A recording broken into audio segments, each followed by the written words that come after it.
안녕하십니까. 맨눈으로 세상의 흐름 읽어드리는 와이타임 정세 분석의 주북일입니다. 최근 들어서 미국 국방부가 냉전 시대에 적용했던 핵 억제 논리가 더 이상 유효하지 않다, 이렇게 강조하고 있는 가운데 핵전쟁을 수행하는 전략사령부의 대외 활동이 급증하고 있다, 이렇게 미 국무부 산하의 미국의 소리 무에오이가 지난 23일 제기해가지고 그 배경이 주목되고 있습니다. 찰스 리처드 미 전략사령관은 지난 20일, 미국 시간이니까 한국 시간 21일이죠. 상원 군사위원회 출석을 해가지고 미국은 역사상 처음으로 동시에 중국과 러시아라는 두 핵 강대국을 억제해야만 하는 그런 시대를 맞이했다라고 경고를 했습니다. 그러면서 이 냉전 시절 이래 적용했던 핵 억제력 셈법이 더 이상 유효하지 않다, 이렇게 거듭 강조를 한 겁니다. 특히 이 같은 평가는 개인적인 것이 아니고 대통령이 지시한 책무에 따라 제기하고 있는 것이라 그러면서 자신의 위치가 다른 모든 통합 전투 사령관들과는 근본적으로 다를 수밖에 없는 이유라고 이렇게 증언을 해가지고 그 발언 배경에도 눈길이 쏠리고 있습니다.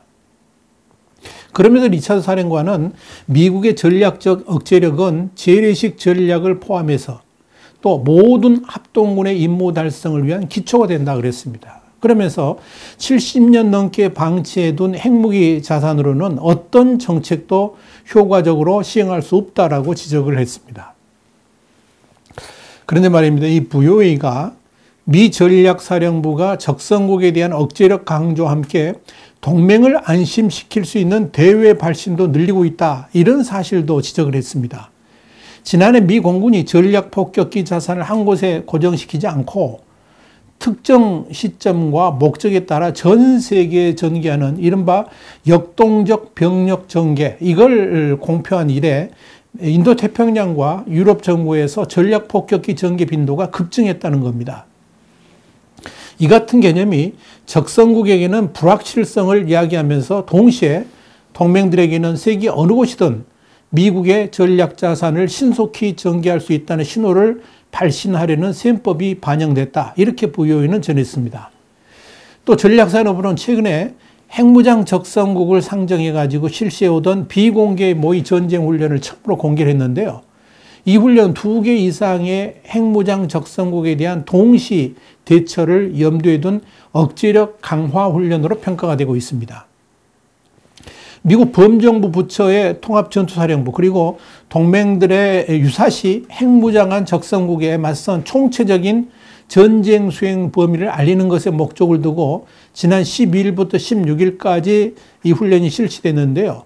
이 훈련의 이름은 이런 겁니다. 억제 갈등 확산 모의 검토 훈련. 이게 좀 이름이 복잡한데 영어로는 DEGRE라고 이렇게 약자로 씁니다. 자, 이 훈련은 전략적 억제력과 동맹에 대한 확약, 갈등 확산 관리의 역학관계를 시험하는 것이 주 내용이다, 이렇게 공식적으로 알려졌는데요.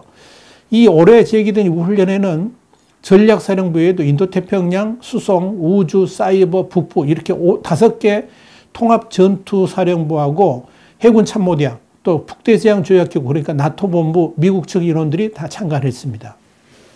그런데 이 전략사령부는 이번 훈련이 대상으로 했던 적성국이 어느 나라인지 여기에는 밝히지 않았습니다만 제가 판단할 때는 중국과 북한 아니겠는가, 이렇게 생각을 하고 있습니다.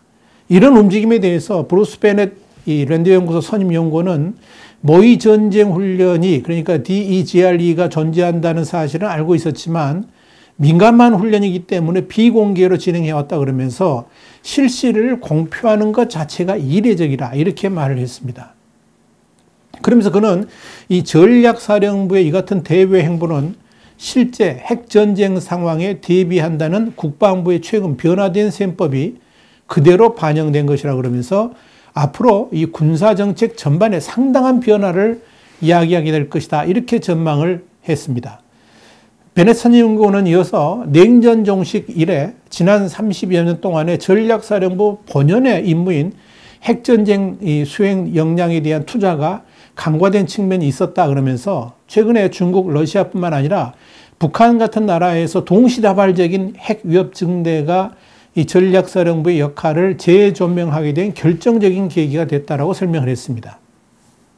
특히 앞으로 다른 통합전투사령부의 핵 전문성에 대한 수요가 급증해서 인도태평양 사령부, 유럽 사령부뿐만 아니라 주한미군의 핵전지행 수행에 관한 기획, 인원 편성, 전략에 관여할 가능성이 매우 높다. 이렇게 베넷 선임연구원은 전망을 했습니다. 그런데 이 전략사령부의 이런 움직임과 함께 크게 주목을 받는 게 뭐냐면 이 리처드 미국 전략사령관이 최근 한 달이 넘은 중국 관련 보고서는 업데이트하라 이런 명령을 내렸다는 겁니다. 미 국방부가 발행하는 군사 전문지가 있죠. 성조지라고 부릅니다만 20일 보도한 내용을 보니까요. 2022년 회계년도 예산과 관련한 이 상원 군사위원회 청문회에서 중국의 핵전력 규모 증가 속도에 대한 질문이 나오니까 어떻게 대답을 했냐면 중국에 관한 어떤 보고서도 한 달 이상 지나면 맞지 않을 수 있기 때문에 업데이트하도록 2주 전에 전략사령부에 명령을 내렸다. 이렇게 말을 했다는 겁니다. 또 중국에 대해 몰랐던 어떤 것들을 알아내는 것 없이 한 주를 보낼 수 없다라고도 했습니다. 그만큼 미국 전략사령부가 중국에 집중하고 있다는 것을 단적으로 보여준다고 말씀드릴 수 있습니다. 리처드 사령관은 이날 모두 발언에서 중국이 가까운 시일 내에 대륙간 탄도미사일 그러니까 ICBM과 전략 핵 잠수함, 장거리 폭격기의 3대 핵 전력을 보유하게 될 것이라 그러면서 이동식 전력을 급속도로 확대하고 있다고 지적하기도 했습니다. 리처드 사령관에 이어서 중국이 10년 내로 중국이 핵 보유고를 갑절 이상 늘리게 될 것이고 핵 지휘 통제 능력도 개발하고 있다 그러면서 이런 조치들로 중국은 영내에서 상당한 수준의 핵 전략 이행 능력을 갖추게 될 것이다. 그리고 대륙을 넘나드는 범위에서도 그렇게 할 수 있게 될 것이다. 이렇게 강조를 했습니다. 이날 청문회에서 중국의 민수용 핵 생산 능력에 대한 질문이 나오니까 리처드 사령관은 이건 중국이 얼마나 빨리 변하고 있는지의 아주 좋은 예라고 그러면서 일주일 전에야 우리는 그에 대해서 알게 됐고 시사점을 파악하는 과정에 착수했다라고 답을 했습니다. 그러면서 러시아는 핵무기 관련 역량의 현대화를 80%가량 끝마쳤고 중국은 핵무기 보유량을 엄청나게 늘리고 있는 것에 반해서 미국은 현대화 진행률이 0%라 이렇게 말하면서 미국의 핵무기 생산 능력에 대해서 부정적으로 답을 했습니다. 이런 중국의 핵 위협에 대해서는 지난 4월 13일 미국 국가정보국장실 그러니까 ODNI에 의해서 공개된 미 정보당국의 연례 위협평가 보고서에서도 그대로 드러나고 있죠. 이 보고서에서 대량 살상 무기와 관련해 가지고 중국이 중국 역사상 가장 빠른 속도로 핵무기고의 확대, 다양화를 계속할 것이라 그러면서 3대 핵전력을 실전 배치하고 핵무기 보유량을 10년 내 갑절 이상으로 늘리려고 하고 있다라고 설명을 한 바 있습니다.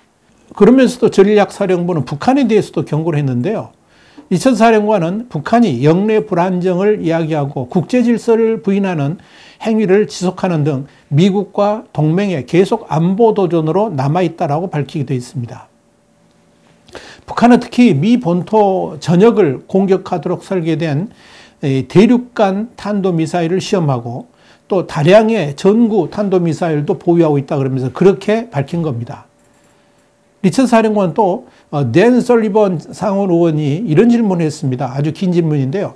북한이 무기 성능을 계속 향상시키고 있는데 미국 본토를 방어하는 미국의 미사일 방어 능력보다 앞서가고 있지는 않느냐? 그러면서 북한의 탄도미사일을 비행 중 요격하는 기능을 대폭 강화한 이 차세대 요격기 개발을 빨리 할 수는 없느냐?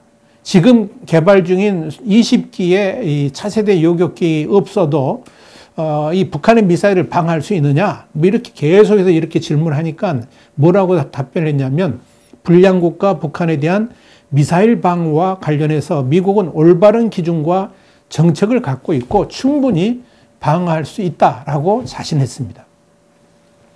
이와 관련해 가지고 미국의 글렌 베너크 북부사령관도 지난 14일 하원 군사위원회 청문회에서 이런 말을 했습니다. 북한이 탄도미사일 능력을 강화하고는 있지만 미국의 차세대 요격기로 이를 제압할 것이라고 밝힌 바 있습니다.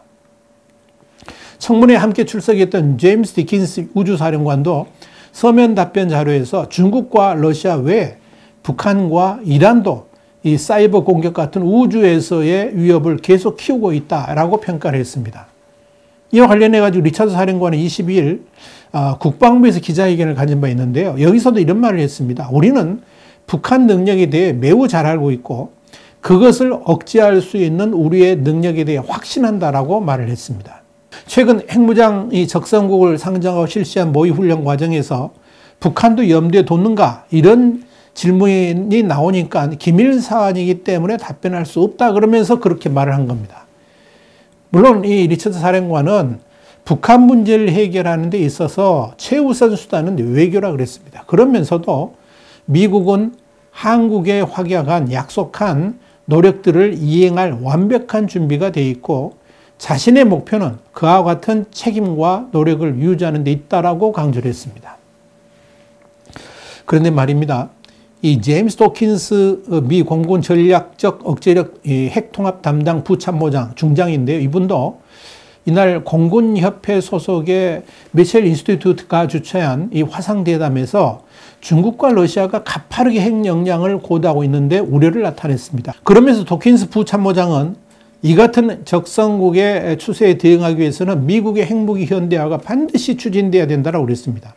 억제력뿐만 아니라 동맹을 안심시키는 차원에서도 매우 중요하다고 이렇게 말한 겁니다.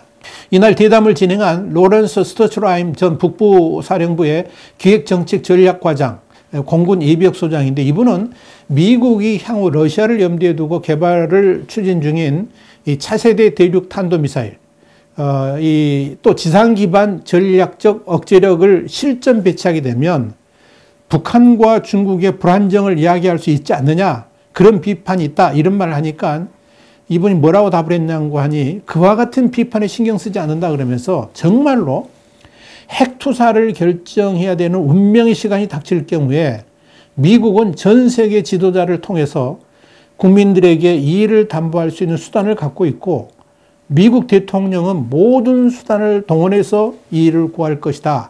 이렇게 확실하게 답변을 했습니다. 그런데 말입니다. 미국 전략사령부의 대외 활동이 급증하고 있고 또 외교와 국방 분야에서의 역할 강화는 미국의 적성국 대응이 확연하게 달라지고 있다는 것을 의미합니다. 쉽게 표현을 하자면 과거에는 미국이 신사적 협정이라든지 약속에 기반한 국방정책을 펼쳤다 그러면 이제는 적성국들이 행동하는 차원에 그대로 맞대응해가지고 눈에는 눈, 이에는 이 이런 방식으로 정면 대응하는 기조로 바뀌었다고 보면 될 겁니다. 아주 중요한 국방정책의 기조 변화가 지금 미국 내에서 일어나고 있는 겁니다. 특히 이 리처드 사령관이 냉전 시대에 적용했던 핵 억제 논리가 더 이상 유효하지 않다고 강조한 부분, 그리고 대통령이 지시한 책무에 따라 이 문제가 제기됐다라고 말한 대목을 주목할 필요가 있습니다. 또한 자신의 위치가 다른 모든 통합 전투 사령관들과는 근본적으로 다를 수밖에 없다고 한 부분 역시 미국의 기조 변화를 분석하는 데 큰 시사점이 됩니다. 한마디로 전략사령부가 적성국 대응에 전면에 나섰다는 것인데요. 이건 통합 전투 사령관들이 결정할 수 없는 부분, 그러니까 적성국의 핵무력 사용 시의 대응 등에 있어서 전략사령부가 최일선에서 직접 대응할 수 있다는 것이고, 만약에 중국이나 북한 등의 적성국에 핵무력을 사용할 필요가 있다면 주저없이 투사하겠다는 강력한 의지를 지금 미국이 보여주고 있다, 이렇게 평가할 수 있을 겁니다. 그런 지시를 대통령으로부터 직접 받아가지고 수행하는 것이라는 의미입니다. 그러니까 전략사령관의 이런 일련의 발언에 무게를 둘 수밖에 없는 거죠. 그것도 현재 전략사령부가 주목하는 두 나라, 그러니까 중국과 북한을 눈여겨볼 필요가 있습니다. 특히 이 북한 대응에 있어서 핵 사용도 주저하지 않겠다는 이 전략사령관의 발언은 이 북한 김정은에게도 상당한 위협이 될 수도 있지 않겠나, 이렇게 보여집니다. 여러분, 이렇게 미국이 달라지고 있습니다. 너무 달라지고 있는데요. 점잖은 나라에서 무서운 나라로 변화되고 있다는 뜻입니다. 앞으로 미국이 어떻게 국방 정책을 펼쳐 나갈지 계속 우리 와이타임스가 주목하겠습니다. 와이타임 정세 분석이었습니다. 다음 주에 다시 뵙겠습니다. 감사합니다.